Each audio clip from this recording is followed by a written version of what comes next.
Hello, this is Robert Kiyosaki, and this is the additional bonus tape for book number 5 in the Rich Dad series, Retire Young, Retire Rich. I'll give you a quick overview of the book and how it pertains to my life. Back in 1985, my wife and I decided that we had best plan on retirement as soon as possible. With my best friend, Larry Clark, we were up in the mountains of Whistler in Vancouver, British Columbia. We were skiing up there. And Larry says to me, he says, look, we're in our 30s. It's about time we retired. And we're working. We're getting too old here. So Retire Young, Retire Rich is basically the plan. As I said in the book 3 of Rich Dad's Guide to Investing, investing is a plan. And we came up with a plan so that we would all retire within 10 years. So in 1985, we began our plan. And by 1994, Kim and I retired. In 1996, Larry retired. So it's really a very simple plan by 3 people about how to get out of the rat race once and for all. And that's how the overall story of the book runs. It wasn't a pleasurable story. I mean, from 1995 on, it was some of the worst years of our life, but we kept fighting on. And for those who read the second book, probably the most important book, Cash Flow Quadrant, is how Kim and I were homeless for a number of months and were struggling, refusing to get a job. And finally coming out of the process 9 years later, financially free for the rest of our lives. But primarily what this book about is not so much what we did, but more how we thought. A big part of this book is the difference between content and context. And what I mean by context, if you could picture a water glass with water in it, the water is the content and the glass is the context. A major part of this book and this tape is the context. For example, context are the rules or your reality or the culture you come from. In other words, if you say, I'll never be rich, that's a contextual statement. And what I talk about context is whatever you think is real becomes your reality. In other words, you can have a reality but not have the same reality as me. So I hear many people say, I'll never be rich. And guess what? They never will be until they change the context. I can give you all the content. I can give you the formulas, the whiz-bang formulas on how you can make millions of dollars. But if your subconscious or your contextual point of view or your being says, I'll never be rich, you'll never be rich. Another thing I oftentimes hear people say is, well, it takes money to make money. That's a contextual statement, which is absolutely not true. So a lot of people say, well, I can't be rich because I don't have money, so they'll never be rich. Another one I hear quite often is, investing is risky. And as I said, whatever you think is real becomes your reality. And investing is not risky at all in my reality, but for somebody's context that says investing is risky, it is. So whatever you think is real is real. So most of this tape here, or this talk and the book 5 in the Rich Dad series, Retire Young, Retire Rich, is about more context and a little bit of content. That's how things go. So this tape is the secrets on how to retire young. This is what this book is about and what this tape is about. With us in the studio today is Dolph DeRuse, who's my real estate advisor, my real estate expert. Also Philip Lecter, who is my partner Sharon Lecter's son, and Justin, who is your best friends, right, guys? Mm-hmm. Right, the best friends. And they're the young bucks. They're 27 years old. They were exactly the same age I was when I came back from Vietnam. And I had to make a decision. I was old enough. I was not a kid anymore. And I had to make a decision at around 25, 26 years old, which dad was I going to listen to, my poor dad or my rich dad? And for those of you who know my story, is my poor dad had just been fired. He lost his job. He was downsized at age 50. And even though he had no job, and the reason he was fired was because he ran for lieutenant governor against the governor of the state of Hawaii. And the governor says, you know what, you ran against me, so you'll never get a job again. So my dad was basically blacklisted from government, and all he ever knew how to do was be a government employee.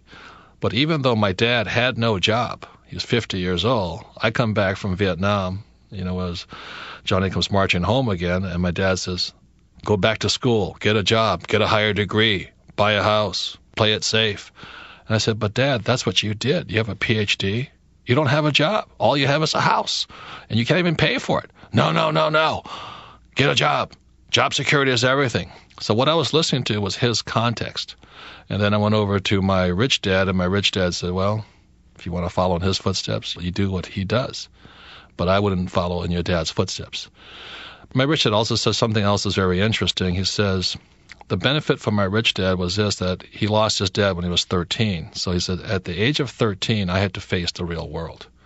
I was basically thrown on the streets. I had to learn how to survive.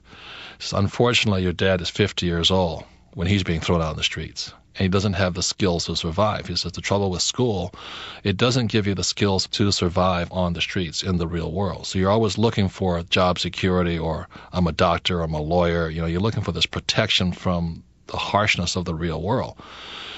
And you're like an animal who's been caged all your life, and you suddenly throw it back in the wild and it can't survive anymore. So it says your dad at 50 has got to face the real world. And the reason I think this book is important is as we have downsizing coming up again, many of these mutual funds, these 401ks, people are not going to have enough money. They're going to be thrown out in the real world, and some of them will be 50, 60, 70, 80 years old when the real world finally hits them. So that's why I think this program and this book and this tape are very important. So going back again, we're going to talk about reality. Whatever you think is real is your reality. And your reality may not be my reality. All I'm asking you to do is listen to changes in reality, and that's what this tape is about. So with me also is Dr. Dolph DeRoos, and the reason he's here, and the secret to retiring young, the secret is you don't want a job. And the reason I say that is because I remember I was in school. I was 15 years old. My grades were really bad, and the teacher says, if you don't get good grades, you won't get a job. And I said, thank God, I'm on the right track then. And so I really quickly caught that job and grades were the same thing. And since I didn't want a job anyway, I didn't need good grades, and it was kind of obvious to me. But I stayed in school, I did graduate and all this. But the best way to retire young is not want a job. And the faster you don't have a job, the better off you're going to be. And for most people, their context is, well, you got to have a job. How are you going to pay the bills? And if you can't get through that context, everything we say from here on in will not make sense.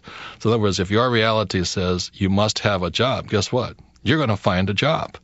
I don't have that context. I don't want a job. I never want a job. I've had a job for 4 years of my life, and that was to work for the Xerox Corporation, but I went to that company to learn the most valuable skill if you want to be a business person, and that's the ability to sell. If you can sell, you don't need a job. It's the most important skill I could get. If I want to be a business owner, I had to learn how to sell. So with me today is Dr. Dolph DeRoos. He has his PhD in electrical engineering, and the thing I'm embarrassed to say is that he's had a job even less than me. He's never had a job.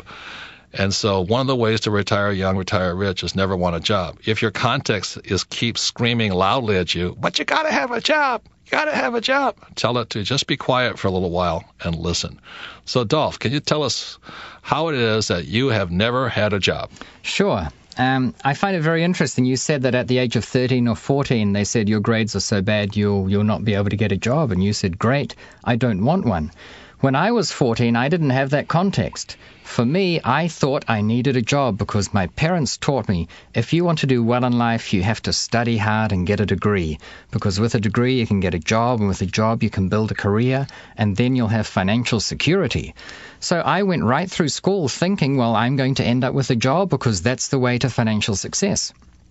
Not only did they teach me that, they taught me that education was so important that it wasn't even questionable whether or not you go to college. You just did that. So off I went to college, and in fact, I remember I didn't even know what I wanted to do.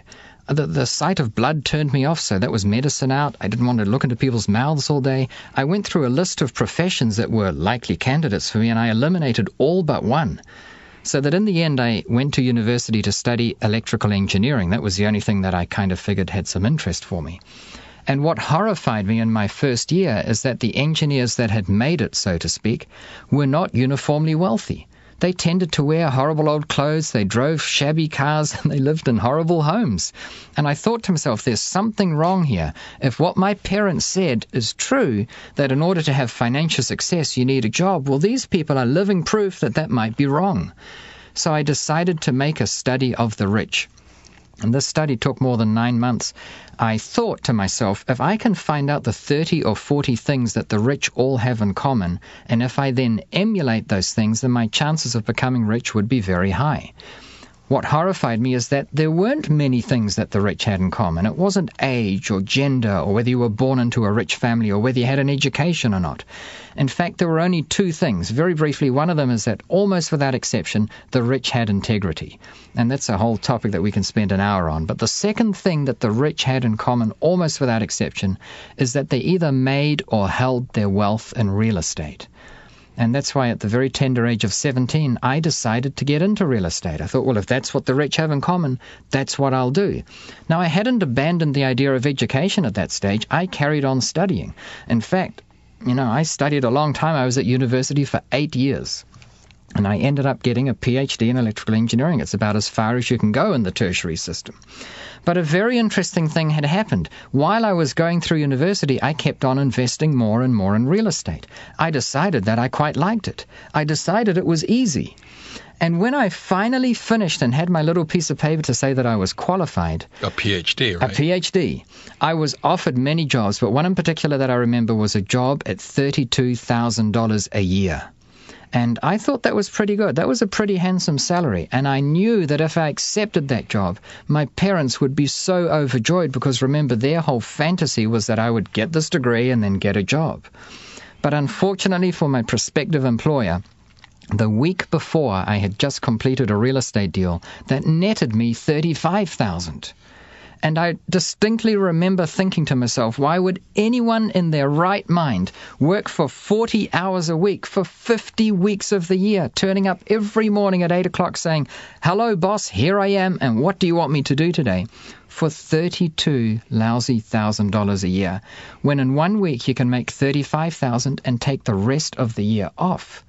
That was a question, Robert, that was so crystal clear in my mind, and I mulled it over, and I couldn't figure a solution other than to say I'm not accepting that job. And to this day, I have never had a job. I don't know what it's like having one.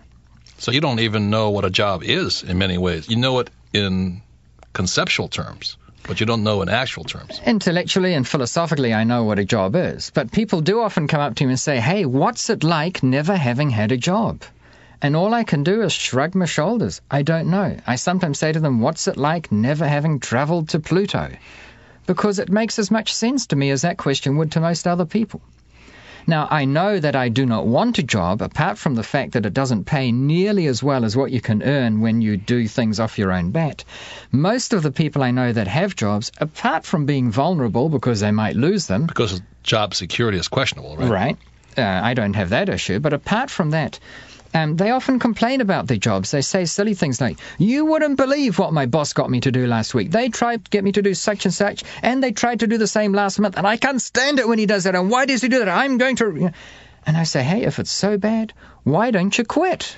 Just stop doing that job.